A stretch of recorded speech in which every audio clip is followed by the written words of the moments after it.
Esse sítio aqui não é meu, é arrendado. Ele era tá falando para a Natália, era um mato só, né? E o dono do sítio mesmo falava que nunca tinha passado da varandinha dele, nem dado um pé adiante do sítio dele. É um sítio muito abandonado há muitos anos. E a gente andava atrás de um sítio já há bastante tempo. E, na verdade, ele estava bem perto da gente porque o genro dele é primo da minha esposa. Tá certo? Então aí ele deu a ideia de a gente mexer. E eu comecei, eles vieram aqui no primeiro dia, um dia de sol, fizeram um churrasquinho. Eles falavam que eu era doido, porque eu pegava, não tinha caminho. Nem lá na saída da casa não tinha. Eu fui capinando a terra dura, capinando, mas na minha cabeça eu já tinha uma ideia do que deveria ser e eu achava que já estava até pronto, porque é uma ideia que eu fiz uma parceria com Deus para esse projeto. E ele surgiu de uma necessidade no meu dia a dia, mais de 30 anos, atendendo gente doente. Então, não é fácil, né? Até falo que a minha esposa falou que eu não tinha dinheiro para sítio e nem tempo para sítio, ainda mais sítio dos outros. Mas ela não sabia da necessidade, né? Do que eu via. Realmente foi uma decisão muito séria, muito importante. Mas eu vi que não havia outro caminho, que eu não podia ser um médico como os outros, porque eu via adoecer e morrer todos os dias do meu lado. Dentro do hospital, todo mundo que adoecia por trás tinha uma doença. Ontem eu estava num lugar, com os amigos, fazendo um esporte, e um menininho que trabalhava lá estava mancando. Ele tinha 19 anos, pra você ter uma ideia. Todo mundo correndo, para lá, eu olhei para ele mancando, levantou, mostrou um furúnculo na perna. Eu estava no momento de lazer, mas eu vi que um menino jovem, esse aqui já tive 1, 2, 3 e... Mano, você tem que avisar aqui o seu chefe aqui que você não... Ele andou uns 3 quilômetros arrastando a perna para trabalhar com aquele furúnculo, quase impedia de andar. Aí eu fiquei muito preocupado, né? O médico já olhou, já fui não sei de onde. Não, por trás tem alguma coisa.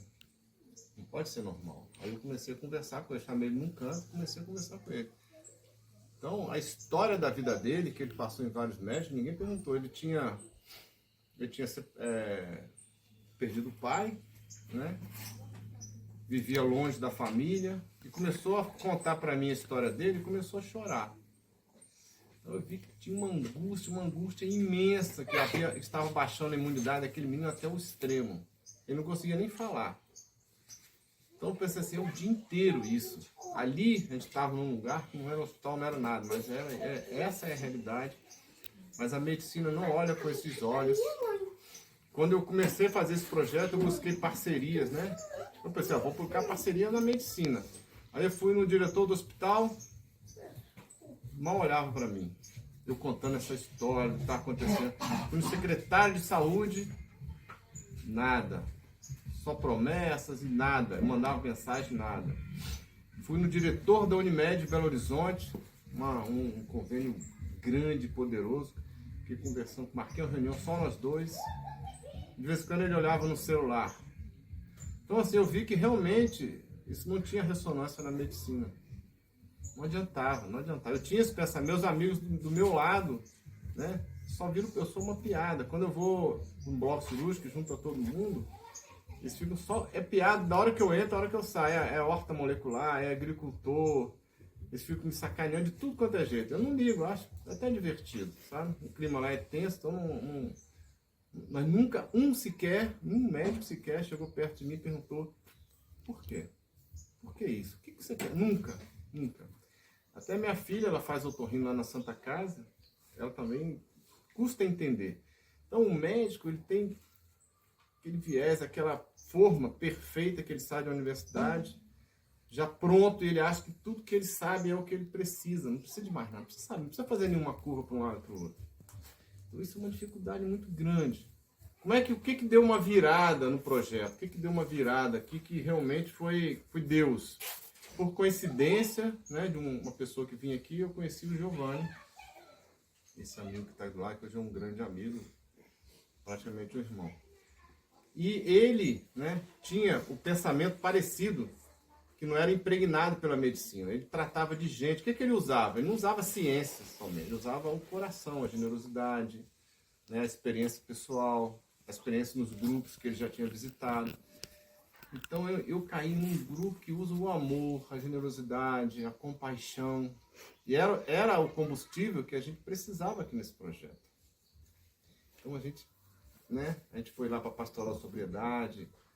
É completamente diferente. Hoje, pela primeira vez em muitos anos, tem uma médica, que é a Natália, que vem aqui pela primeira vez e ela vem a partir desse lugar. Ela não vem de um hospital, ela não vem de um posto de saúde, ela não vem de um laboratório, ela vem da Pastoral da Sobriedade, onde a gente se encontra lá uma vez por semana e conversa sobre a vida, sobre os nossos problemas, nossas doenças, de todos os tipos. Então é um olhar diferente do ser humano. Aí sim a gente está andando, né? A gente está andando, porque vê com outros olhos. Então, aqui o sítio, eu sei dos problemas, das pessoas que adoecem todos os dias. Eu não sei ainda a solução, porque não tem como voltar no tempo. Né? Porque antigamente as pessoas plantavam a comida, não tinha supermercado. Todo mundo andava a pé, não tinha celular. Hoje as crianças estão suicidando. Isso já é uma epidemia no mundo. No mundo. Depressão é a doença mais incapacitante do mundo. Todo mundo tomando remédio. Fluoxetina, Rivotril, Citalopram. É como se fosse vitamina. E pior, a gente vai vivendo com isso e achando normal. Porque meu vizinho usa, minha irmã usa, não sei o que usa. Por que você não usa? Pô, usa, rapaz. É bom. E os laboratórios estão ganhando dinheiro. Estão fomentando isso em cima dos médicos, psiquiatras. Todo mundo passando muito remédio. Mais do que realmente precisa. E ninguém tem uma alternativa. Então isso aqui é uma alternativa para a gente refletir, tentar entender por que a gente adoece, né? Não é a gente veio no sítio, é legal, não. É para vocês refletirem, porque eu também não sei o caminho para todo mundo. Mas eu descobri que conversando com meus pacientes, falando com ele, olha, guarda um tempo para você.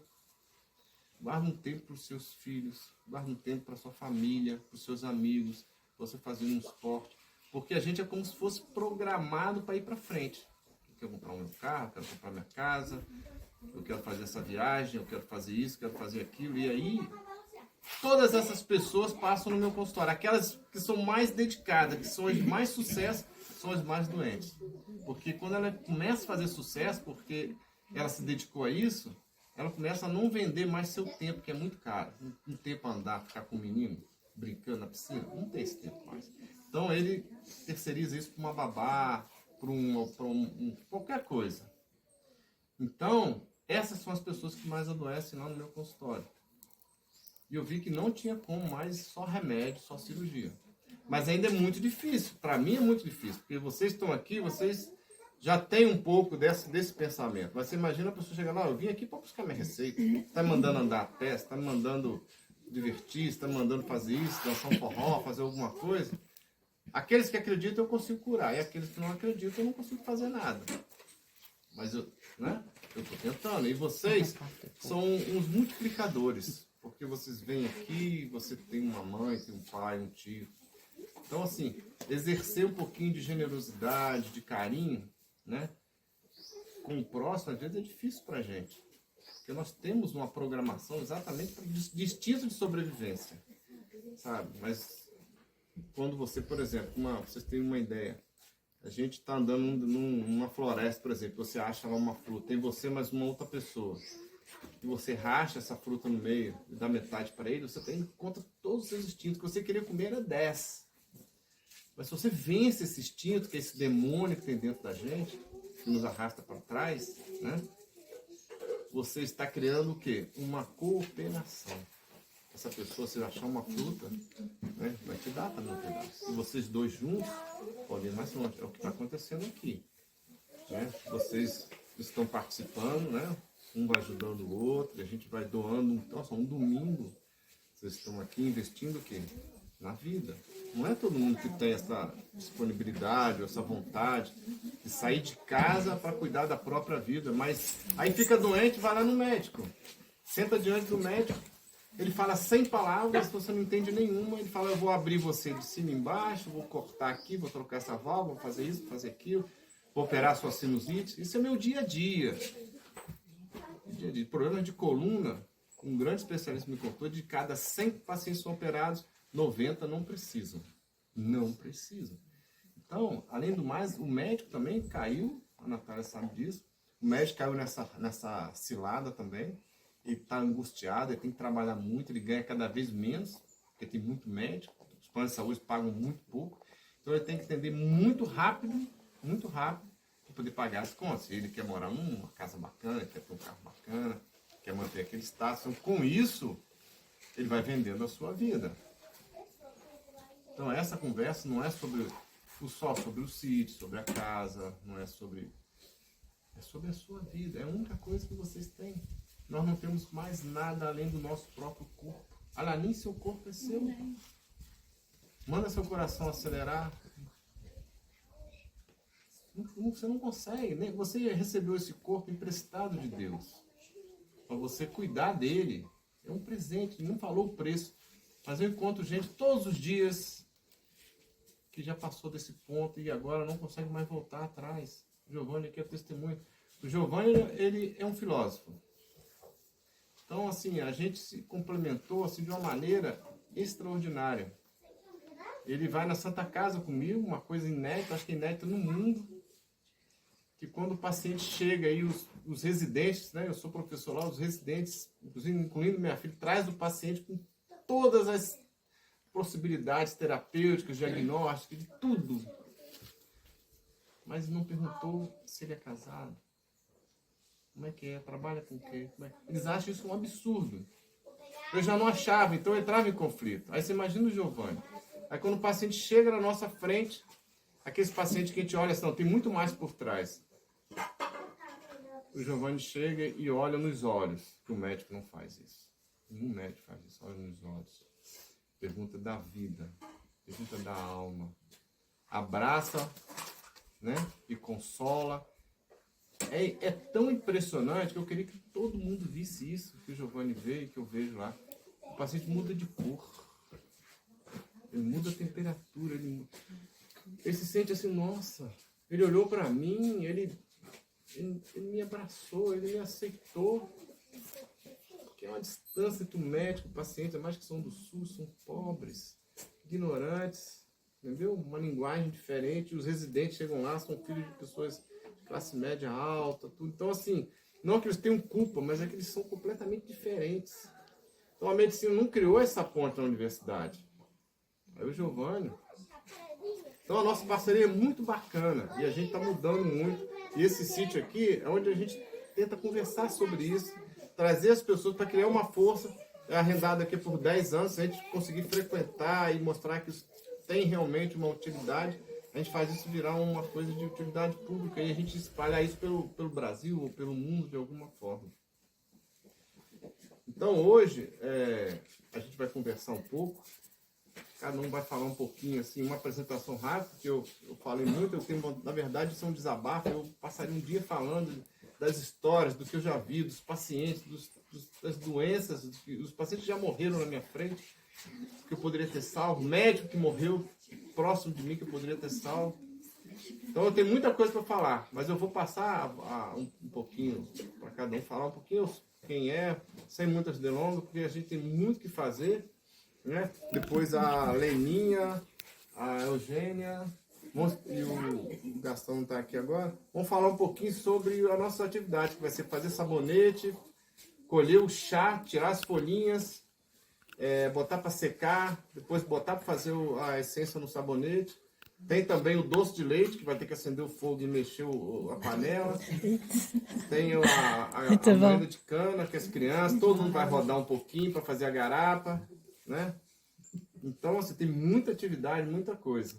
Então, passar um pouquinho aqui para a Glaucia, dar uma rodadinha assim, e vocês vão saboreando o sítio daqui a pouco. Atividade. Muita atividade. Essa é elétrica. Elétrica. A Glaucia começou, foi a primeira pessoa que eu conversei sobre o sítio, ela era minha paciente. E ela gostou da ideia e ela é meu braço direito, braço esquerdo e duas pernas para poder esse projeto virar realidade. Por isso é que a Gláucia toda vez conversa comigo no telefone, é só rindo, né? Dando sorrisos, né?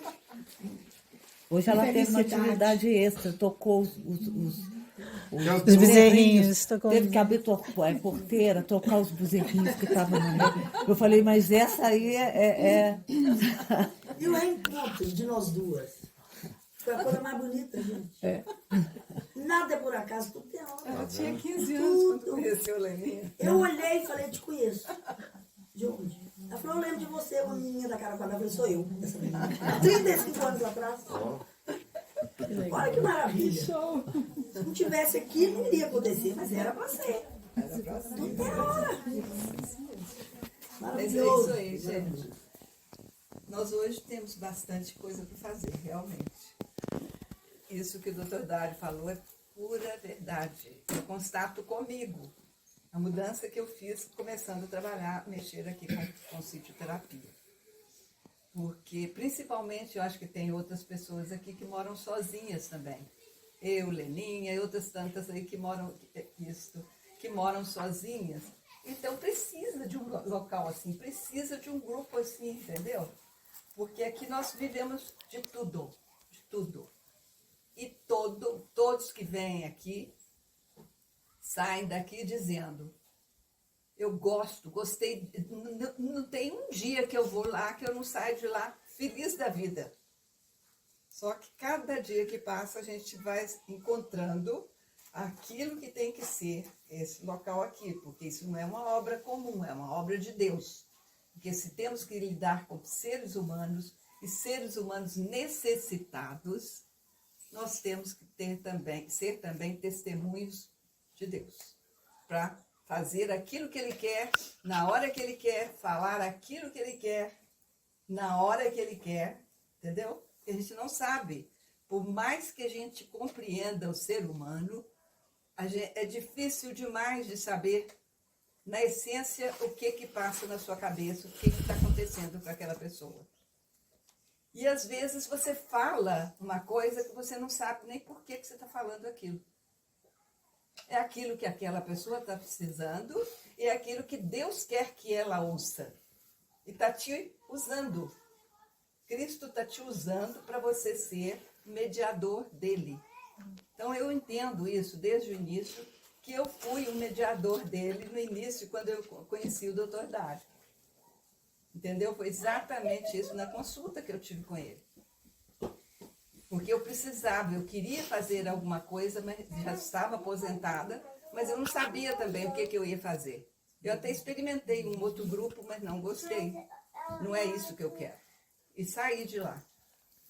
Então, a gente vai e Deus direciona a gente para o lugar que Ele quer que a gente esteja, de acordo com o seu perfil, de acordo com a sua personalidade, porque ali ele vai encontrar pessoas e pessoas. Ele não vai colocar uma pessoa que não tem o perfil adequado para aquele grupo ou para aquela pessoa para trabalhar ali, porque você não vai se adequar com ela, você não vai se ajustar a essa pessoa e não vai fazer o bem. Então, para você fazer o bem, você tem que estar no lugar certo, na hora certa, com a pessoa certa. Então, essa é a minha realidade. Vou passar para o Giovanni aqui, porque o Giovanni também é outro que foi colocado nesse lugar porque Deus quis. Bom, é muito agradável. Eles estão roubando a cena. Literalmente. Foi um paciente em comum que identificou no trabalho ela era paciente do Dr. Dário e minha. E aí ela falou, não, mas vocês dois trabalham iguais. Aí nos apresentou e daí pra frente a gente começou a caminhar junto. E eu trabalhava, né, originariamente só com a dependência química, os codependentes. E eu tinha para mim que questão não estava na droga em si, estava para além da droga. Coisa que o Dário já tinha identificado que na doença também estava para além da doença. Então, nesse momento, a gente encontra e começamos a trabalhar junto. E quando ele me convida, né, que é algo revolucionário, eu falei, por onde que nós vamos entrar? Que ficha que eu vou preencher? Aí nós entramos pela garagem. Ele falou, você vai entrar sempre pela garagem da sua casa. Ninguém vai saber de você. Muito bom. E aí hoje está lindo, né? Na hora que a gente chega, os residentes já nos recebem, né? E não tem mais restrição nenhuma. E o médico é um oráculo, como um sacerdote também é. E né, isso, eu presencio isso, a adoração que uma pessoa tem na hora que chega o médico é impressionante. Eu entro naquele vácuo ali, como sendo um médico também. Então, eu como terapeuta, para tirar alguma coisa de alguém é complicado, né? Porque as pessoas são especialistas em manipular terapeutas, tá? Você vai perguntar, elas querem trabalhar, mas no fundo não contam. Mas como médico elas falam abertamente, e ali naquele vácuo eu entro, né? Aí eu toco nelas, mas um médico tocando em mim, né? É um negócio assim. Então eu vou pegando essas brechinhas e vou entrando. Quando eu vejo, eu estou abraçado com a pessoa, uma mulher de 96 anos, na semana passada, toda. Eu vi que ela era vaidosíssima, né? Esmalte vermelho, até metade do dedo já não tinha. Aí quando eu fui vendo, fui tocando nela, né? Ela foi se desmanchando toda. Quem ficou mais doente era a filha, né? Você vai percebendo aquilo. E então era só conversar mesmo, né? Então assim, o que o sitioterapia é esse resgate disso? E parece que isso está se proliferando. A gente deve conquistar alguns recursos para a gente criar mais projetos aqui. Então, a ideia era a gente dar continuidade a um tratamento de ordem medicamentosa, acadêmica, aqui seria pós-clínica, né? Através desse diálogo ou até de uma possível internação pequena, de 2 dias, acesso. A Eugênia, a nossa fitoterapeuta, que hoje, por exemplo, ela trouxe para nós, como é que é? Cava-cava. A cava-cava, que nada mais é do que o Rivotril. Todos nós somos viciados em Rivotril, nós podemos ser viciados em cava-cava. Tem umas gotinhas aí. Tem, né? Tem umas gotinhas. Então nós vamos passar a saber do cava-cava, o que o cava-cava faz. Mas é isso, E eu acho secou que o tudo ambiente já, está né? cada vez mais Cuidado. gostoso, né? E sejam bem-vindos e vamos aprender Secou? trocando informações. Deus abençoe. Pulga. Claro.